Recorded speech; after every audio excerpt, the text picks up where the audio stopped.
ছেলের হাতেই মায়ের হাতে খড়ি। কি ব্যাপারটা কেমন না? তবে এর থেকে ভালো কি হতে পারে? শেষটা দেখে কেউ হাসবেন না প্লিজ। নমস্কার আদাব সবাইকে, কি অবস্থা সবার, কেমন আছেন? প্রিয়াস ডেইলি ব্লগে আপনাদেরকে স্বাগত জানাচ্ছি। কোনো সময় এত খারাপ লাগে না, আজকে কেন জানি বেশি খারাপ লাগছিল।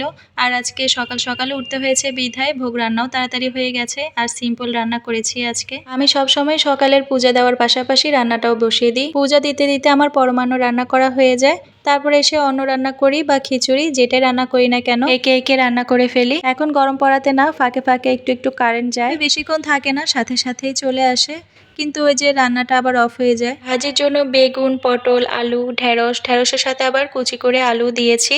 পরমান্ন সবসময় থাকে। কখনো যদি সময় করে না উঠতে পারি তাহলে প্রভুদের ওখান থেকে মিষ্টি নিয়ে আসা হয়, যেহেতু ভোগে মিষ্টি দিতেই হয় কিছু না কিছু। দ্বাদশীর দিনেও ধরতে গেলে আধা বেলা উপোস থাকা হয়। ওই যে প্রসাদ খেতে খেতে 1টা 2টার মতোই বেজে যায়। ভেবেছিলাম একটু ডাল রান্না করব, পরে দেখি যে 12টা বেজেই গেছে। দিয়ে ফেলি ভোগ, যা হয়েছে তাই দিয়ে। ওই যে অপরমান্ন বসে গিয়েছিলাম না পূজা দিতে, তখন খেয়াল করিনি কারেন্ট চলে গিয়েছিল। একটু পরে চলে আসছে, কিন্তু এদিকে তো চুলা অফ হয়ে আছে, একদম খেয়ালই করিনি। পূজা দিয়ে এসে দেখি চুলা অফ। আগে তো ঠাকুর ঘরের এক পাশে রান্না করতাম, চোখের সামনেই থাকতো, এখন ড্রয়িং রুমে রান্না করতে হয়। মাল্টিপ্লাগ দিয়ে রান্না করলে বেশি দিন টিকে না, মাল্টিপ্লাগ নষ্ট হয়ে যায় অতিরিক্ত গরমে। এই নিয়ে 2টা নষ্ট হয়েছে, তাই এখন আর মাল্টিপ্লাগ দিয়ে রান্না করি না, ড্রয়িং রুমে সব নিয়ে আসি। ভোগের থালার নিচে না সবসময় কলা পাতা দিতে হয়। কলা পাতা যদি না থাকে কলার খোসাও দেওয়া যায়, তাছাড়া বেলপাতাও দেওয়া যায়। মনে ছিল না, কলার খোসাগুলো ফেলে দিয়েছিলাম। এখন বেলপাতাগুলো সুন্দর না, একদম ঝরা পাতা, যেহেতু চৈত্র মাস। আমার আরেকটা তুলসী গাছ আছে যে, সেখানে মঞ্জুরি আসছে, তো ওখান থেকে তুলে নিয়ে আসলাম। যেটা সেবা করি সেখান থেকে কি মঞ্জুরি তোলা যায় কিনা আমাকে অবশ্যই কমেন্ট করে জানাবেন। মঞ্জুরি কেটে দিলে নাকি তুলসী গাছ ভালো বাড়ে। চুলা ক্লিন করে এবার আবার ঠাকুর ঘরে নিয়ে আসলাম। আজকে মশলাপাতি তেমন কিছু লাগেনি, হলুদের গুঁড়া, মরিচের গুঁড়া, লবণ আর তেলই লেগেছে। এদিকে আমার ছোট যা রান্না করে আমার কাছে পাঠালো, তরমুজের খোসা দিয়ে মুগ ডাল দিয়ে রান্না করেছে। তখন ওকে বললাম যে এটা আমি বাড়িতে আগেই রান্না করেছিলাম আমিষভাবে, রান্না করব দেখি, শশার মতো লাগে খেতে।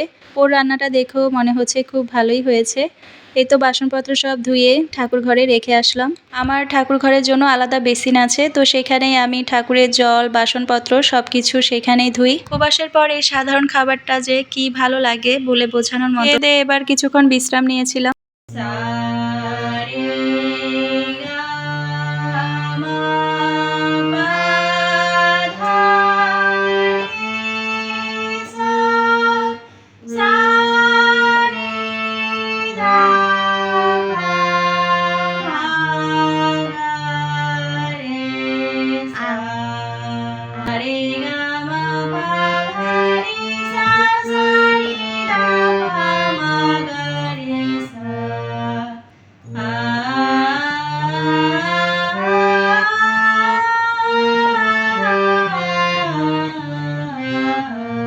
বিকালের দিকে আরজার বাবা হারমোনিয়াম নিয়ে আসে, গান যেহেতু শিখছে হারমোনিয়ামের খুব দরকার ছিল।